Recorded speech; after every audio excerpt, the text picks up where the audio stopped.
Hello student, जैसा कि हमने ग्रुप में क्वेश्चन पूछने का अलाउ दिया था और जो बच्चों ने चैप्टर लाइट से क्वेश्चन पूछा, आज मैं उसका आंसर देने जा रहा हूँ। सबसे पहले जुरासबी नाम के एक स्टूडेंट ने क्वेश्चन पूछा कि sir so why our skin does not damage, it is also sensitive in comparison of eyes retina.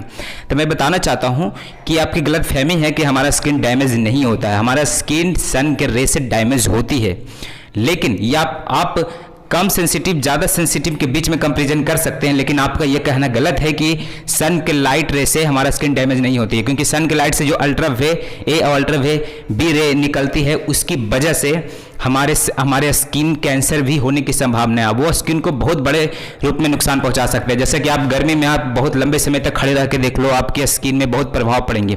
तो हमारा स्किन डैमेज होती है सन की लाइट के रे से।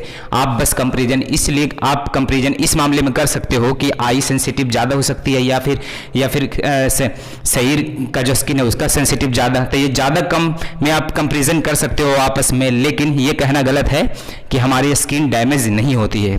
तो आई होप कि आप ये समझ गए होंगे। और दूसरी बात कि हमारी आई ट्रांसपेरेंट जैसी होती है, जिसकी वजह से लाइट कर रे आसानी से अंदर चली जाती है, और लाइट को कोई भी चीज़ को दिखाने के लिए रिफ्लेक्टेड होना जरूरी है।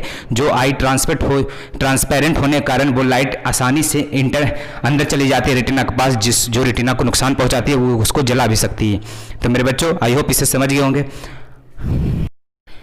तो बच्चों, अब मैं अगले क्वेश्चन की ओर बढ़ रहा हूँ, जो अनुष्का ने पूछा है क्लास 8 की।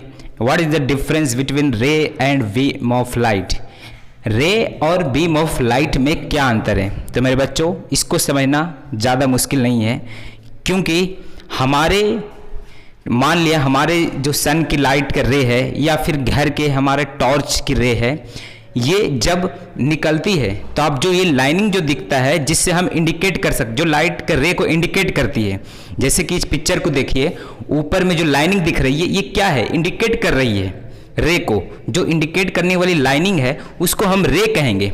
लेकिन जब पूरी लाइट एक रे में नहीं निकलती है, वो 4-5 एक ग्रुप में निकलती है, वो सारे ग्रुप में निकलती है, तो ये पूरा फोकस को हम कहेंगे बीम ऑफ लाइट। जैसे नीचे देखिए एक लाइन इंडिकेट कर रहा है, उसको रे बोलेंगे, ऊपर फिर रे बोलेंगे, लेकिन उसके बीच में बहुत सारी रे गुजर रही है जो कलेक्ट होकर गुजर रही है। तो ये सारी चीज को हम एक करके हम बोल सकते हैं बीम ऑफ लाइट। तो यही डिफरेंस है मेरे बच्चों। आई होप कि आप इसे समझ गए होंगे। हेलो स्टूडेंट्स, अब हम अगले क्वेश्चन की ओर बढ़ते हैं। अगला क्वेश्चन है क्लास 8 की सना की कि sir if a person had disease of night blindness then how he can't see anything. अगर किसी को नाइट ब्लाइंडनेस है तो किसी ऑब्जेक्ट को हम क्यों नहीं देख सकते हैं? तो मेरे बच्चों, मैं आपको बताना चाहता हूं, ऐसी बात नहीं है कि किसी को नाइट ब्लाइंडनेस है तो उसको कुछ भी नहीं दिखाई देगा। उसे दिखाई देगा, लेकिन डीम लो के रूप में दिखाई देगा। नॉर्मल आई के रेस्पेक्ट में उसे कम दिखाई देगा, उसे ब्लर के रूप में दिखाई देगा, उसे धुंधला दिखाई देगा, लेकिन उसे दिखाई देगा। सपोज आपको एक एग्जाम्पल देते हैं कि आप घर के आईने में अपना चेहरा दिखाई देते हो। आपका चेहरा अच्छे से क्यों दिखाई दे रहा है आपके घर के आईने में? क्योंकि आपका आईना साफ है, आपका मिरर साफ है, आपका मिरर प्लेन है। अगर गलती से आपका चेहरा अच्छा से नहीं दिख रहा है तो आप मिरर को अच्छे से साफ करोगे और फिर अपना चेहरा देखोगे। उसी तरीके से अगर हम कोई भी चीज को अच्छे से नहीं देख पाते नाइट ब्लाइंडनेस के कारण, तो इसकी जिम्मेदार हमारी आंखें होती है, रोशनी नहीं। कुछ बच्चों को ये प्रॉब्लम बचपन से आंखों में होती है, जिसकी वजह से उसे नाइट ब्लाइंडनेस के रोग होते हैं, जिसकी वजह से उसको देखने में प्रॉब्लम होती है। लेकिन हम इसे ठीक कर सकते हैं। हर चीज का एक सॉल्यूशन है। हम लोग आंखों को सही करने के लिए हमारे शरीर को जो न्यूट्रिएंट्स होता है, अगर हम उस तरीका का न्यूट्रिएंट्स का खाना खाएं, उस तरीका का विटामिन खाएं, तो इस तरह का प्रॉब्लम सॉल्व हो सकता है। आई होप कि आप इसे समझ गए होंगे मेरे बच्चों। Thank you. चलिए अब बढ़ते हैं नेक्स्ट क्वेश्चन की ओर।